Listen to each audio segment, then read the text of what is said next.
welcome back to my channel. Today I'm going to do something a little bit different. So I grew up in the 90s, and in the 90s we played with some pretty interesting toys. And while these weren't really toys, it was more of a card game. I did play Pokemon. I was very into Pokemon. I'm not afraid to admit that at all because it was super fun. And I actually feel bad for kids today with all their gadgets and gizmos and electronics, because being a kid in the 90s was legit. Like, we had some really awesome toys. We were outside all the time, and we were actually going on adventures and, I don't know, being outside, hanging out with our friends and not, stuck behind a cell phone or a screen. So, with that being said, I found out about the PokemonGo Book Tag. I saw this on Kim Chance's YouTube channel. I'm sure that many of you that watch my channel also watch her channel, but I'll link her channel down below and that video in case you want to go check out her PokemonGo tag video. Since I do book hauls on this channel, I thought that it would just be fun to do this type of book tag to kind of show you my reading journey and where I began reading and why I began reading and the books that got me there, as well as just along the way what types of books I've read, what I've enjoyed, and kind of how my reading journey has progressed over the years. So the first one is starters. These are the books that started your love for reading. And for me, this is the Fearless series by Francine Pascal. I think this is a pretty old series because I remember reading it when I was in middle school, so it has been around for a while. But I just remember there was a kick-ass protagonist in this book. She was, as the name of the series mentions, fearless. And she would just go around beating up bad guys, and she just wasn't afraid of anything. And I can't even remember the name of that character because it's been so long since I've read it. But she just really inspired me and motivated me to be fearless in my own life and to go after what I want. Reading those books really developed my love for reading. The second is Pikachu, which is an iconic classic that you will always love. For me, this is The Bell Jar by Sylvia Plath. I just love this book. It's a haunting American classic.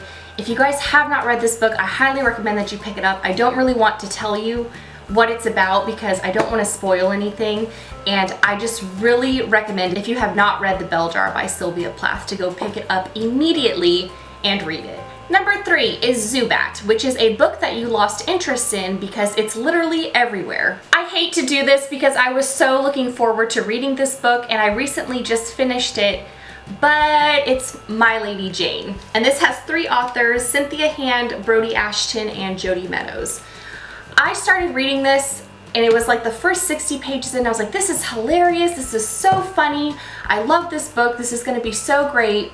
And then it really just kind of, I don't know, I kind of went into a lull with it. I expected something different from it, and I didn't get that, and so that left me feeling kind of disappointed. But I also saw this book everywhere, probably because it was one of the Crate books of the month. Every time I walked into Barnes & Noble, it was sitting there, so I just feel like I saw this book and I saw it on BookTube all over the place. I saw it everywhere, and I started reading it and I liked it, and then I lost interest in it. So sorry, because it is a really funny book and it's a really easy read. I don't know guys, I just lost interest in it.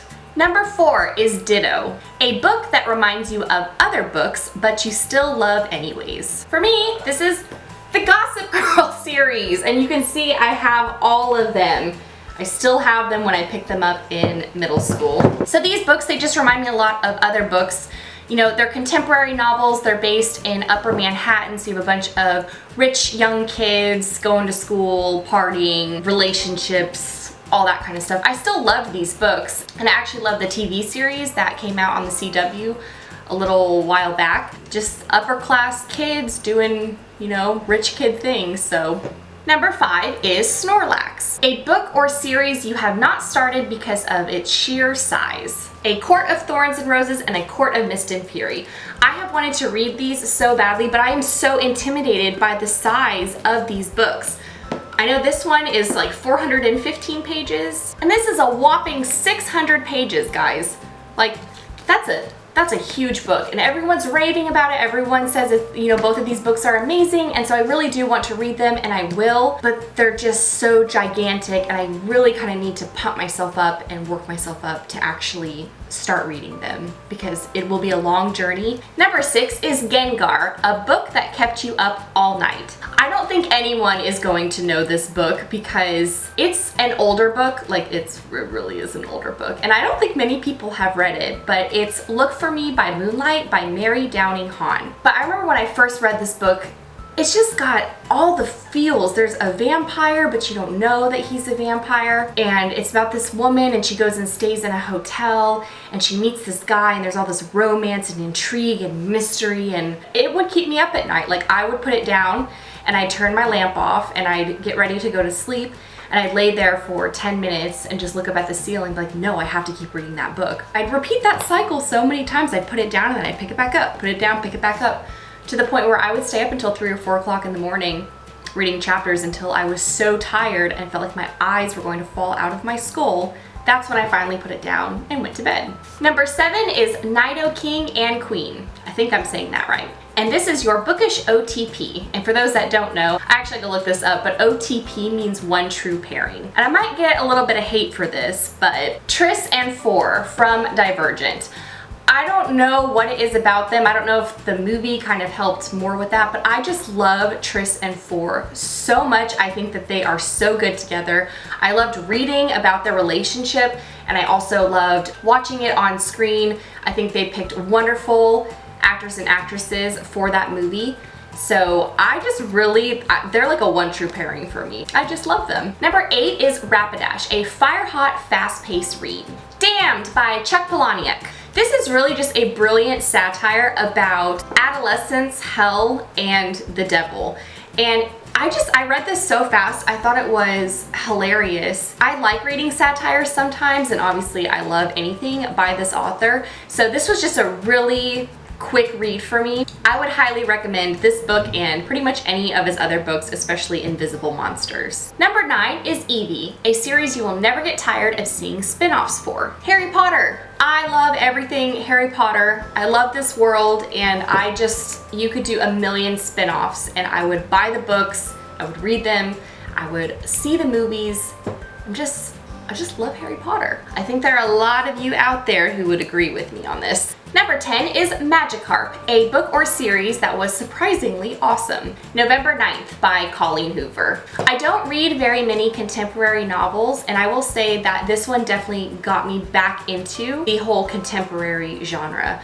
I got through this book so quickly. I absolutely loved Ben and Fallon. I loved Fallon. She's the main character. I loved her story and just her flaws. I just loved everything about her. I actually had a hard time with OTP, the one true pairing, because I almost wanted to pick Ben and Fallon from November 9th, but I did go with Tris and Four from Divergent. But Ben and Fallon are also an amazing, amazing couple, and this book is just, it really tugs at your heartstrings. It's really good. It's a quick read. It's an easy read. And I would highly recommend this if you haven't read it and you're looking for something to kind of help get you into the contemporary genre. Number 11 is Legendary, an overhyped series you're still excited to read. The Outlander series by Diana Gabaldon.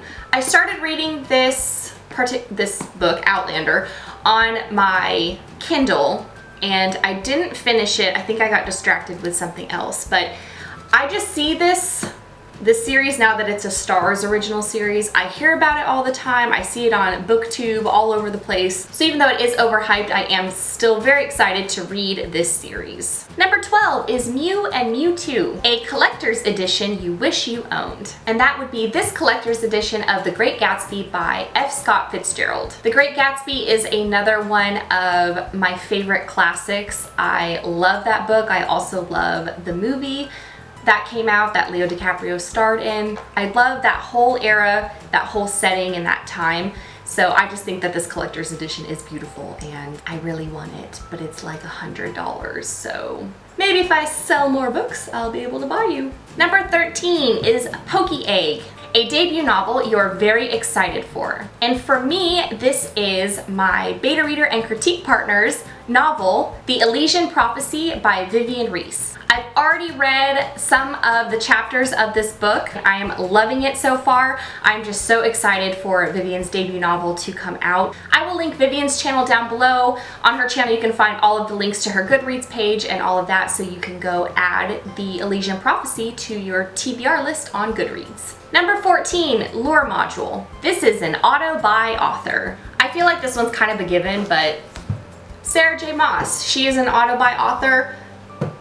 Anything she writes, I will buy because I just love her. And number 15, Servers Down, a book release you've been waiting on for forever. I'm gonna cheat a little bit here on this one and go ahead and say my own novel, The Order of Omega by Kristen Martin, which is me. I cannot wait to release this novel. I am just so ready for this book to be out in the world, and I feel like it's been a long journey with this book, and I'm just really excited for it to get out there to all you lovely readers. The Order of Omega is the second book in the Alpha Drive trilogy, and it is available for pre-order right now on Amazon, and it will be released Tuesday, November 8th, 2016, so mark your calendars. So there you have it, my PokemonGo book tag. I hope that you guys enjoyed the content today. If you did, please thumbs up and subscribe to my channel. Don't forget that my debut novel, The Alpha Drive, is still available for purchase on Amazon, Barnes & Noble, The Book Depository, and Books A Million. If you have any questions or anything you'd like for me to talk about on my next videos, feel free to tweet at me at author Kristen M,